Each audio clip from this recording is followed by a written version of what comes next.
غنشارك معكم اليوم شوربة الكورجيط أولا القرعة الخضراء. كتجي خفيفة صحية وكتجي كريمية بلا كريمة، مثالية لعشاء خفيف في هذا الجو البارد. جربوها وقولوا لي الرأي ديالكم، وما تنساوش ديروا لايك والاشتراك في القناة. هنايا كنجيبوا الطنجرة ديالنا كنديروا فيها، انا درت شوية ديال الشحمة، تقدروا ديروا شوية الزبدة وشويه زيت البلديه، حتى كتذوب. كنديروا البصيله واحد الفص ديال الثومه،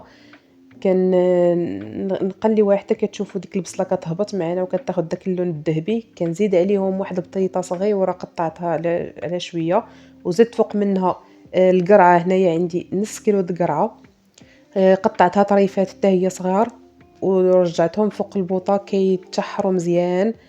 من بعد كنزيد عليها شويه ديال الملحه وشويه ديال الابزار، وكندير ليها الماء الكافي اللي غادي طيب فيه، وكنغطي عليها وكنخليها تاخذ راحتها حتى كطيب مزيان.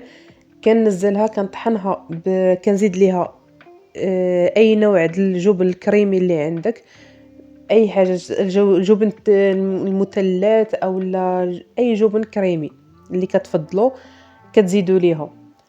كطحنها مزيان وكتقدمها بالصحه والراحه، ساهله وخفيفه وكتجي رائعه بزاف بزاف.